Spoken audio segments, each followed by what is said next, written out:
To a Republican Texas congressman who wonders how these folks are ending up in his district and no one's telling him what's going on. Pfluger is his name. He sits on the House Foreign Affairs Committee, among others. Congressman, thank you for taking the time. Were you getting any word on this? Well, Neil, thanks for having me. And the reporting on this can't be overstated enough that you guys are getting the word out. And no, we're not getting a heads up on this. It happened in my district last year. We did get word from Border Patrol that there could be a possibility. DHS is basically forcing Border Patrol to plan for these types of events because they're completely overwhelmed. And when I say forcing, they have no other option.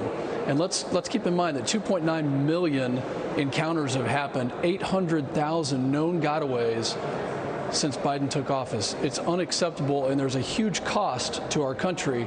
Yes, economic, and I can get into that, but also national security.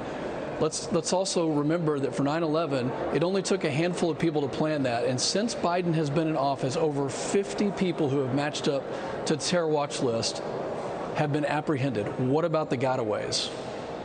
So, Congressman, when they get to your district or towns in your district, explain the process to me. How are they processed? Where do they go?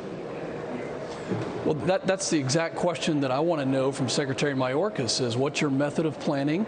Where are you going to drop them off in the local communities? What's the plan for them? Just where are they going to live? How are they going to get access to lodging and all the things that are required just to sustain life? And those are the questions that are not answered by DHS. We have not received a reply, but quite frankly, the system is overwhelmed.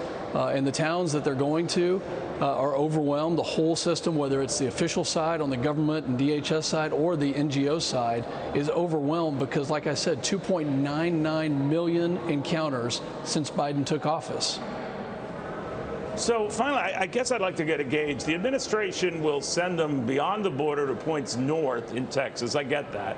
They don't share the governor's zeal with sending them to points further north than just Texas to Washington, D.C., Delaware, some of these other points.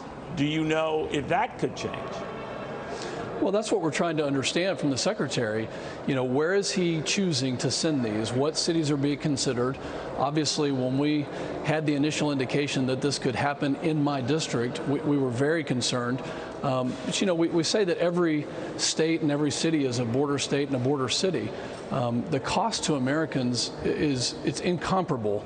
And we need to understand what their plan is. And this is a symptom. The fact that Border Patrol agents are even having to think about this is ridiculous. They need to be thinking about the national security mission and making sure that all of our communities are safe. The fentanyl that is poured in, the amount of crime, the drugs, the trafficking, it's enormous and it's unacceptable. We need to get back to the rule of law. We don't need new laws. We need the executive branch and President Biden to enforce the laws that we have on the books right now.